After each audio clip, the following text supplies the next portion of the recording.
Hello everybody, my name is Reny, this is Reny Reads, and here on my channel we talk about queer books, fanfiction, human rights, and just about everything in between. I know that the last 3 videos I said we talked about fanfiction, and we haven't yet, so here it is. We're talking about fanfiction today. Specifically, we're talking about the first fanfiction I ever published. Yeah, this is gonna be like 20 minutes of you just watching me cringe. I've been working a lot this week, so I'm just really tired and I wanted to do like a fun video. Fun for you, not fun for me. But yeah, okay.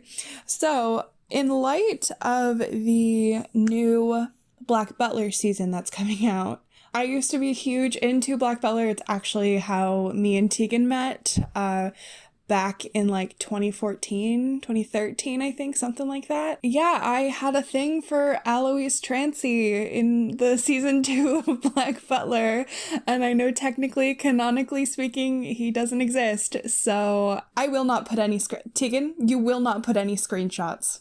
I don't want anyone to find me. I don't want anyone to find this. We'll see how far I make it. I think I'm only gonna read chapter 1, and if anybody likes it, there's 21 chapters, but it's only 1,600 words. It's 1,656 words. No, I'm wrong. I am so wrong. That's only chapter 1. The whole thing is 27,966 words. But 3,700 people liked it, so I guess it was well received. I made this my personality when I was younger. Okay, so back before I knew you could do whatever you wanted with fanfiction and like make the boys fall in love with each other, I just did self-inserts. So unfortunately, a lot of my writing either describes what I thought I looked like. I will, if I'm feeling it, I'll send Tegan a picture to put up on screen. Because specifically I know exactly the picture I'm talking about when I describe like what I look like in this, and a lot of my old friends from middle school are debuted in here. I'm not friends with any of them anymore.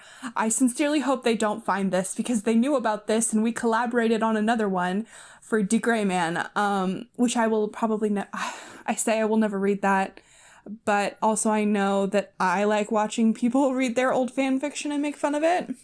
So going forward though with fan fiction, I don't want to make fun of other people. I can make fun of myself. That's fine. I do it every day. But I don't want to make fun of other people who have taken time out of their day to just write like a passion project or something. I know that I use fan fiction a lot now to like cope with my feelings and stuff. So I don't want to take anybody's like passion project or like minor therapy work and stuff and make fun of it.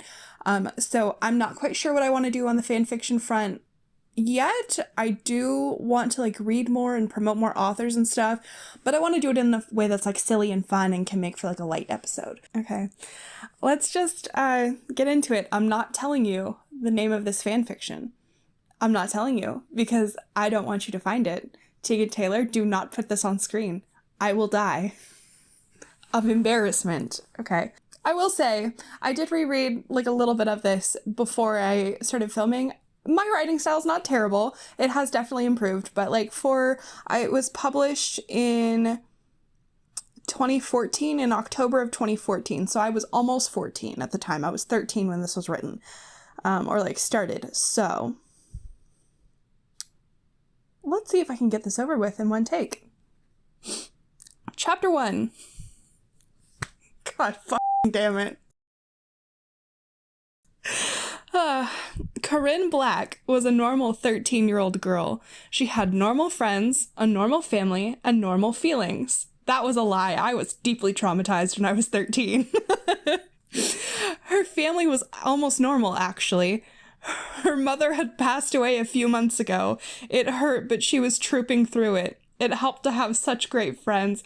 I think this is me just manifesting that my mom and I didn't get along, so I just like killed her off in the first paragraph. Okay.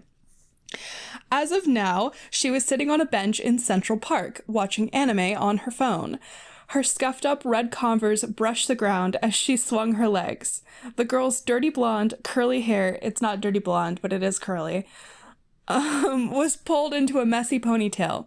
Corinne was wearing a Guns N' Roses t-shirt and beat up skinny jeans. I used to really try to impress people by wearing band t-shirts of bands that my dad liked. And then when people would ask me, oh, what's your favorite song? I'd just be like, Guns N' Roses? I don't know. They're a terrible band. Like, the people who are in that band are just terrible people. But I thought I was real edgy. This was my emo phase. But for a good little Christian person, emo was not really a thing. So I was allowed to wear Guns N' Roses, light eyeliner, and red Converse. That was as emo as I got. God.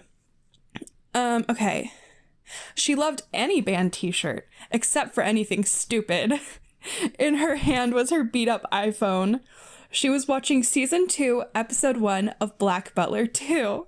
She adored it. In fact, this was the 4th time she had watched it. Call her crazy. I'm just not like other girls. I'm not even a girl. God, oh my God, I'm gonna cry. Her father nagged her about how much she watched anime in the house, so she told her dad she went to the park for quote-unquote fresh air and ended up watching whatever anime she felt like. Her best friend, Ruby Knight, Knight, we're edgy here, always laughed when she talked about it. Ruby loved anime too, but she claimed it was too cute when Corinne got excited about it. Her other friends, Lavender Thorn and Mary Crossland. Mary Crossland is I don't know, it's for Cross from D. Gray Man, the elusive kind of main character, but not really. I think his first name starts with an M. I don't know, but I do know that is a D. Gray Man reference. Also liked anime. Mary loved the more adorable ones like Fruits Basket and Ouran High School Host Club. That's so funny. I have an Akito tattoo. Fruits Basket is my favorite anime ever since they redid the reboot. And I'm planning on getting an Ouran High School Host Club tattoo. I just thought I was edgy. I thought watching Black Butler made you hot shit. She occasionally would watch something like Hunter x Hunter. Lavender liked D. Gray Man and Spice and Wolf. Ruby was a major Reaper fangirl. Every time either William T. Spears or Grell Sutcliffe showed up on the screen, she would take whatever it was they were watching and stare at it intently. Okay, this isn't even the bad part. When I get to the dialogue part, I want to die. I was reading it and I wanted to die, so bear with me. Don't bug me, Ruby would whisper. My babies are on my show. In case you haven't guessed, Grell is her favorite. She wears red all the time. Corinne clicked the pause button right on the perfect clip of Alois smiling. Even though he was insulting someone, she smiled and stretched her legs out. Ah! Someone tripped and fell on the ground. She scrambled to her feet. Oh my gosh, I'm so sorry. The blonde boy huffed and ignored her hand. A tall man leaned down and helped him up instead. The boy had big blue eyes and a small frown. Can we guess who this is? Can we guess? Jeopardy music? No. Claude, the mean girl, tripped me, he whined as a tall black-haired man beside him. I didn't finish that sentence. Good job. The man looked oddly familiar, and so did the boy. Her eyes widened, but she looked down at the screen of her phone. The boy looked so much like Alois Trancy. The boy brushed himself off and threw her a contemptuous glance. Close your mouth, you look like an idiot. Sorry, you just look a lot like someone. Never mind. The boy stuck out his tongue. Dumb girl. She saw I couldn't say fuck, so... She saw a bit of yellow on the part that he hadn't stuck out at her. Corinne put on her intimidating look. The boy's baby blue eyes widened in alarm. He hid behind the tall man. I'm gonna die of embarrassment. The man's eyes were liquid gold and slanted. His glasses were gold, and he wore a blank look. Alois Trancy? I asked. Girl, we're in third person. What the hell are you doing? Okay. I clearly didn't have a beta reader. He peeked from behind the man's long black tank top. Yes? Corinne felt a jolt of surprise at his response. Oh, I didn't know that was your name. I just took a wild guess. If you don't mind my asking, what are you doing in 20th century New York? We're just in the 1900s, but she's wearing Guns N' Roses t-shirt. God, I was 13. We are being kind to ourselves. I was 13. Alois leaned on his companion, examining his nails. I don't know. What are you doing here? Living? He laughed. Claude, she's funny. I like her. Okay. These are tears of embarrassment. I'm crying because I'm embarrassed. At that moment, Corinne's phone rang. It was Ruby. Hello? Corinne, do you have a minute? Ruby asked. Actually, I don't. I'll call you when I get home. Kiss Cody for me. I don't know who the Cody is. I don't know who I'm referencing. I don't know. Ugh, you and your stupid obsession with him. Okay, call you later. And here's where I die. So you know how people say, I love you? People say that. Normal people say that. 13-year-olds say wuv. W-U-V. Wuv you. And I say it continually. I wrote this. I willingly wrote this. And people willingly read this. They still read it. I looked at the stats. They're still reading it. Somebody read it 3 months ago. Wuv you. Wuv you too. She hung up. Sorry about that. Alois came over and swung an arm around her neck. We like you, don't we, Claude? You should come back here tomorrow. I'll see you at 3. Capital T on 3? Okay. Oh, and here's my number. He slid it into her back pocket. She yelped and jumped away from him. Call me later, okay? Bye. Before following his master, Claude stared at Corinne. She smiled weakly, hoping desperately that her face wasn't beet red. He nodded, then followed after Alois. In a daze, the girl began to walk home. Her father would tease her to death if he found out that a boy had given her a number. A number. Not his number, just a number? Okay. She had lost interest in boys ever since her mom died. Except anime boys. And Cody. Boys were so complicated. Babe, you're gay. Babe, you're so gay. It's okay that they're complicated because you don't like them. It's okay. Her cell phone rang. Yes? Okay, to be honest, I can't wait anymore. It's been 5 minutes. Oh, hello to you too, Ruby. Yes, hi. I have big news. Guess. Corinne sighs. I'm not in the mood to guess. Knight, her last name. Tell me. No, you have to guess. Fine, you got a poster of Grell and pinned it to the wall above your bed. No? Then what? Cody says he loves you. Cool. What's the real reason? That is. Haha, right? Bookman? Bookman says yes. Bookman as in that little, I think it's a little golem, like the little yellow golem from Dick Grayman. I could be wrong. Could be from another anime, but we were all really into Dick Grayman and Black Butler at this time. Ruby, Corinne, get on with it, Corinne yelled, making 2 older men who were playing chess jump. She smiled apologetically to them. One tipped his hat. Milady. It doesn't say that, but Milady. Wow, good job, Black. You made my ears bleed. Lovely. Get on with it. Fine. Cody got a girlfriend today. Okay. Corinne was still in shock from her encounter with Trancy earlier. Are you feeling all right? Don't tell me stupid people brainwashed you. Despite herself, Corinne laughed. Despite of what? In spite of what, Corinne? Okay. No, nobody brainwashed me. That's what you would say if they brainwashed you. Knight, cut it out. I have huge news. Ooh, tell me. Is it a boy? I'll kill him. God. Okay. Actually, yes. I don't want to read that. I don't want to read that. I don't want to read that.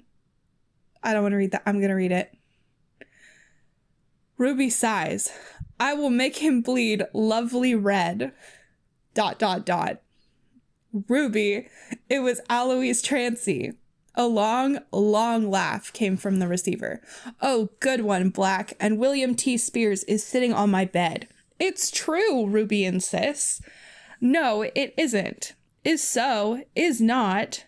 Fine, Corinne shouted. If it isn't true, then I'm ugly. I'm beginning to believe you. Really? No. Fine. Fine. There's no indicators on who's speaking, so I think we're just taking turns now.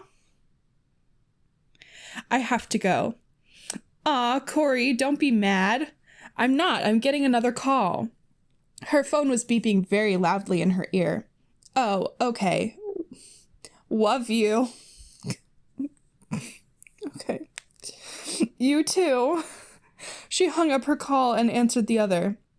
Corey, hey, I'm having a crisis. Oh, hi, Lavender. What's up? Corinne, my dad took away all of my manga. Again? Yes. What did you do? I don't remember. Typical you, Lavender. Don't worry. You can borrow mine. Oh my gosh, you are a lifesaver. I love you. Thanks. This was when all of our problems were just that we got grounded. We're deeply traumatized and told no one. And also our parents took away our manga. God. Yep. Okay, I gotta go. Bye.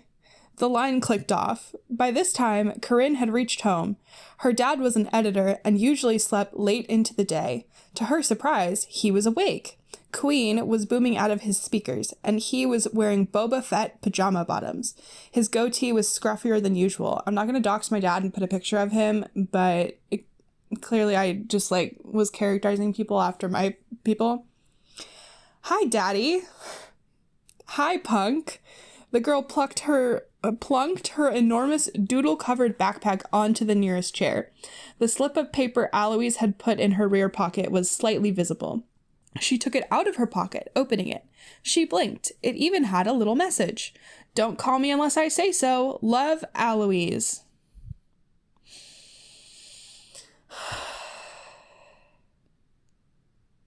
Okay.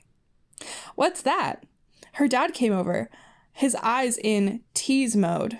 She slipped it back into her pocket. Nothing, just a reminder for homework. She lied effortlessly. Okay. Her dad nodded skeptically, retreating to his newest manuscript. She ran to her room. Okay. The walls were covered with anime posters. I want you to know that every single time anime is said in here, it's with a capital A. I don't know why. I think I thought I was being respectful to Japanese culture. I'm not sure. I was 13. The walls were covered with anime posters, rock banners, homemade pictures, and a few other knickknacks. You could barely see them because of all the bookshelves, wall to wall. It looked like a miniature library, except for the black and purple bed tucked into the corner. She threw herself on the bed and dialed the number. Hello? A soft, demanding voice asked. Hi, this is Corinne, the girl you two met in the park. Is Aloise there? Yes. The sound of people talking quietly drifted through the receiver. Yeah? Y-A. Yeah? Oh, hi, Aloise. Tell the man why you're calling. You're the one who called him. Oh, hi, girl who amuses me, because women are objects. It's Corinne. No, it's girl who amuses me. Amuse me. I thought I was real funny for that. I just want to say, I thought I was really fucking funny for that. No. Did you just tell me no? His voice was dangerous. Yes, I did. First off, my name is Corinne. Got it? You will call me that and nothing else. Second, I called to confirm that you will be there tomorrow at 3. Okay, go girl boss. God, oh my God. Okay. I'm not crying because I'm sad. I'm crying because this is painful. I am in pain. Let's get this over with. Okay. Yes, I did. No, that's her girl boss rant. We're done with the girl boss rant. The line was dead silent. You know, nobody's ever talked to me like that. His voice was remorseful. What? Remorseful? Why are you sad that nobody's talked to you like that? Okay. He laughed. So he's remorseful, but he laughed. Okay. Everything's fine. Yeah, I like you. Okay. Who is talking? Oh, Aloise is talking. Yeah, I like you. I'll be there. Bring me something, okay? I don't want to. Fine, I'll bring you something. That is out of character for Alois Trancy. He would not bring anybody anything, except his attitude. Her cheeks went a little rosy. Oh, you don't have to. It's okay. Actually, I want you to go to my party tomorrow night. Oh. Okay. Why? Don't you want to go? Oh, sure. Can I bring a friend? Why am I so uninterested? Okay. Sure, the more the merrier. All right, I'll be there. Great. Claude, I want some candy. Oh, and tell Phantom Hive and his butler and all his little friends to come. No exceptions. Where's my candy? Okay, all right, okay. Corinne was laughing super hard. It faded off after a while. You have a nice laugh. You should laugh more. That's Alois. That's Alois. Okay. Thanks. Why is she so uninterested? Why am I... Okay. All right. Okay. Anyway. Hold on, Claude. What do you mean, no candy? I want it. Dinner? Ha! Give me the freaking candy. I have to go. Claude is being a freaking idiot. I couldn't say fuck. The line went dead. Corinne was laughing too hard to notice. Now all she had to do was pick an outfit. The end of chapter 1. There are 21 chapters. I don't want to think about it. And also my camera's gonna die. So if you want to see more of that, I don't know why you would, but let me know down in the comments. Yeah, feel free to leave a like or a dislike on this, because Jesus Christ. Okay. Yeah, if you want to go make fun of me, or commiserate my suffering with your own horrible fan fiction, you can find me on Instagram at Reny Reads or on Tumblr at Gravitationally Challenged Rabbits. I'm also Reny_Write on Tumblr. That's where like a lot of my fan fiction is, and it's the better stuff. It is from a few years ago, so it's not like the best stuff, but it is better than that. Anyway, I will see you next time. Next video will be a full book review again. Hope you have a great rest of your week. Bye.